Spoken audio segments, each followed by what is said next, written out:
Hi, let's take a look at Exceptional X-Men issue 3, written by Ewing, drawn by Carmen Carnero, and colored by Nolan Woodard. Full spoilers ahead, so you're forewarned. This is the first issue of Exceptional X-Men that I enjoyed without me being taken out of the story. There is no longer this weird breaking fourth wall thing, and the character voices are mostly on point, especially Emma's. I still do not like that Emma was actively invading Kate's privacies and mine, but at the very least, she gave a reason for doing it. Hi, Future Tyler here. Emma saying most of them are falling into the same old patterns already. Tiresome. It's exactly on point with some of my criticism and disappointment with the X-books of this era. Well, some of them at least. So let's hope this book does not do that. Now, regarding the baby mutants, if I wasn't 100% sold previously, I'm sold this issue. Between the unbidden enthusiasm of Tristar and the moody sarcasm of like Alex, the dialogue is delightful. In addition, the mutant powers are something quite different, even if parts of their powers are reminiscent of other mutants. Especially Alex. Alex having some limited precognitive powers will definitely come in handy, be it in a fight or in some other situations. I think in combination with a mutant who can control time, like Tempo, that would be a pretty powerful circuit. Not only that, he could sense that those goblins were Emma's creation, so that is a pretty cool power. Agree. Not only that, I like that they have quite distinct personality. In some ways, I think Ewing modeled their powers as sort of a reflection of their personalities. Trista herself said that she wanted the world to be easier on her, but she turns into a metal. Tao's ability to turn invisible and intangible might simply be her feeling too big but she's also something of a jock, so that might be a terrible read on my part. As mentioned, I like the baby mutants interaction, right? Especially, their commentary when Emma and Kate were fighting each other in the hallway. And speaking of, I'm a little confused about Emma's powers. She's using a lot of telekinesis, but not so much telepathy with Kate. Because, yeah, I mean, since when is Emma a telekinetic? I think this is the first time she was shown to use it actively and not subconsciously. And my thinking is that Emma is letting Kate win as she wants to jolt Kate into action instead of basically overpowering her with my powers. Plus, Kate is, I believe, resistant to psychic control while phasing. Also, Emma not being snarky about Pretty after she snuck about Emma's outfit. That's not quite her. I know I'm nitpicking here, since my first reaction when I read that part was like laugh, and then I'm like, Emma is showing quite a lot of self-restraint here, especially with a non-mutant. True, but I think this is Emma's respect for Kate in some weird way, right? Emma is not going to mind whammy Kate's roommate.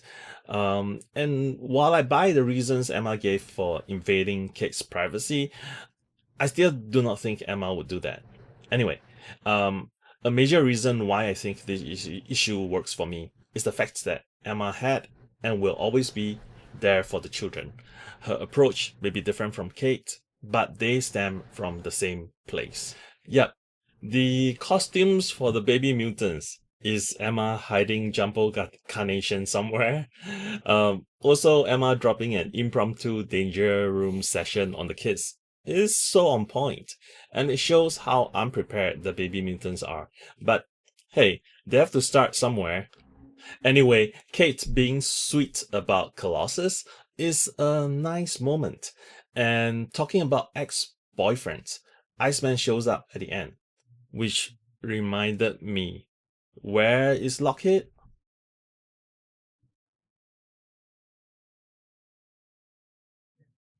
I really enjoyed the art in this issue. I think this is Carnero's best yet.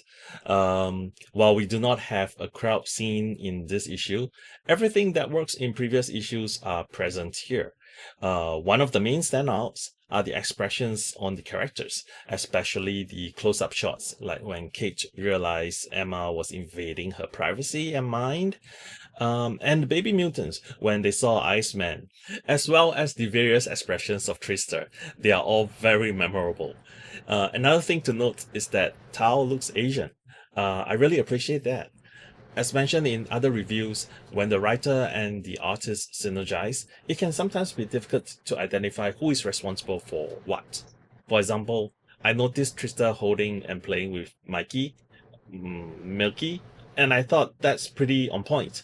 Trista struck me as the one who would immediately be drawn to a dog in the apartment, but I do not know if it was in Ewing's script or if Carnero drew that because it makes sense to her.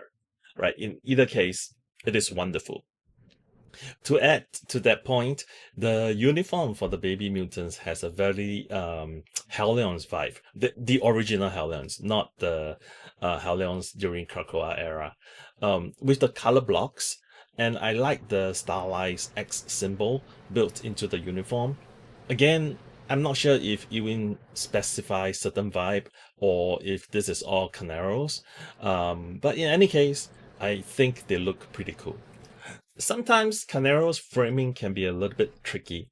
For example, we have baby mutants all sitting down in a row against a mirrored wall, and then there is just one panel of Alex standing beside Kate. I mean, granted, he could have stood up, walked to stand beside Kate just to ask where Emma is, but that seems kind of weird in between panels where Alex is simply sitting between the other two mutants.